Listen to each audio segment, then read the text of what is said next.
Saudara-saudari yang terkasih, selamat pagi berkah dalam. Sudahkah kita memberi senyum hari ini? Senin 25 Juli 2022. Pesta Santo Yakobus Rasul. Salam sehat untuk kita semua. Mari kita awali permenungan kita hari ini dengan tanda kemenangan Kristus. Dalam nama Bapa dan Putra dan Roh Kudus. Amin. Permenungan kita diambil dari Injil Matius bab 20 ayat 20 sampai 28. Maka datanglah ibu anak-anak Zebedeus serta anak-anaknya itu kepada Yesus, lalu sujud di hadapannya untuk meminta sesuatu kepadanya. Kata Yesus, "Apa yang kau kehendaki?" Jawabnya, "Berilah perintah, supaya kedua anakku ini boleh duduk kelak di dalam kerajaanmu, yang seorang di sebelah kananmu, dan yang seorang lagi di sebelah kirimu." Tetapi Yesus menjawab, katanya, "Kamu tidak tahu apa yang kamu minta. Dapatkah kamu meminum cawan yang harus kuminum?" Kata mereka kepadanya. "Kami dapat." Yesus berkata kepada mereka, "Cawanku memang akan kamu minum, tetapi hal duduk di sebelah kananku atau di sebelah kiriku, aku tidak berhak memberikannya. Itu akan diberikan kepada orang-orang bagi siapa Bapakku telah menyediakannya." Mendengar itu, marahlah ke-10 murid yang lain kepada kedua saudara itu. Tetapi Yesus memanggil mereka, lalu berkata, "Kamu tahu bahwa pemerintah-pemerintah bangsa-bangsa memerintah rakyatnya dengan tangan besi, dan pembesar-pembesar menjalankan kuasanya dengan keras atas mereka. Tidaklah demikian di antara kamu. Barang siapa ingin menjadi besar di antara kamu, hendaklah ia menjadi pelayanmu. Dan barang siapa ingin menjadi terkemuka di antara kamu, hendaklah ia menjadi hambamu. Sama seperti Anak Manusia, datang bukan untuk dilayani, melainkan untuk melayani, dan untuk memberikan nyawanya menjadi tebusan bagi banyak orang." Saudara yang terkasih, hari ini pesta Santo Yakobus Rasul. Sering disebut Yakobus tua untuk membedakan dengan seorang murid Yesus yang lain yang juga bernama Yakobus. Yakobus adalah seorang nelayan. Saat ia bersama ayah dan saudaranya yang sedang memperbaiki jala mereka, Yesus memanggilnya untuk menjadi penjala manusia. Pada pesta Santo Yakobus Rasul, kutipan Injil hari ini menarik.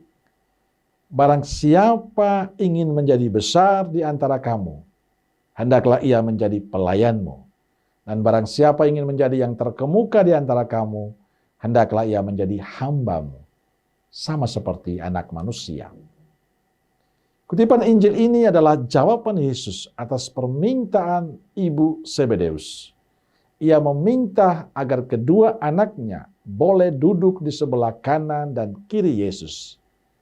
"Berikanlah perintah supaya kedua anakku ini kelak boleh duduk di sebelah kerajaanmu, yang seorang di sebelah kananmu dan yang seorang lagi di sebelah kirimu." Permintaan ibu Zebedeus menunjukkan pemahamannya yang salah tentang kerajaan surga. Bagi mereka kerajaan surga sama dengan kerajaan dunia yang memiliki jenjang kekuasaan. Yang dipikirkan oleh mereka adalah kekuasaan, status sosial mereka, jabatan, popularitas yang diinginkan seperti itu. Menanggapi permintaan Yesus memberikan penjelasan bahwa kerajaan surga berbeda dengan keadaan dunia. Dalam kerajaan dunia, orang berlomba-lomba mencari kekuasaan, mencari jabatan, mencari status, mencari popularitas. Orang ingin terkenal. Sedangkan kerajaan surga tidak. Yang terjadi adalah orang berlomba-lomba menjadi hamba di antara hamba, menjadi pelayan bagi sesama. Sebab kerajaan surga bukan bicara soal kekuasaan, bukan bicara siapa yang paling berkuasa, tapi bicara soal pelayanan, soal mengasihi dengan tulus, soal kerendahan hati, kepedulian, pemberian diri yang total untuk Tuhan.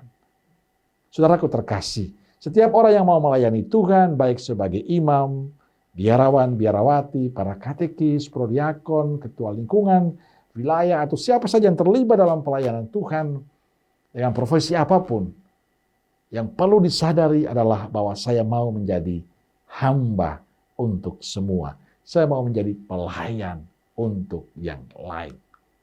Saya mau menjadi hamba untuk yang lain. Saya mau memberikan diri saya secara total untuk Tuhan. Maka bila dalam pelayan ada yang ingin menjadi terkenal, ingin berkuasa, ingin menjadi bos, mendapat jabatan tertentu, itu berarti salah jalan. Saya tahu masih banyak para aktivis dan juga kita para imam, kami para imam, biarawan-biarawati yang memiliki ambisi untuk mencari status, ingin populer dan segala macamnya. Orang-orang ini mungkin saja saya dan Anda yang seperti itu butuh pertobatan. Karena bukan itu yang dicari dalam tugas pelayanan. Bukan itulah yang kita dipanggil oleh Tuhan. Tapi kita menjadi pelayan, menjadi hamba untuk sesama yang lain.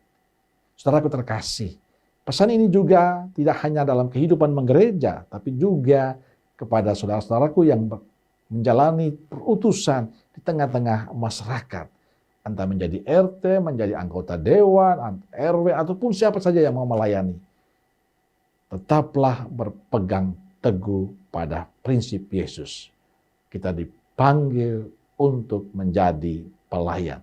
Hendaknya kita tetap memiliki semangat orang hamba yang dihidupi Yesus menjadi pelayan bagi semua.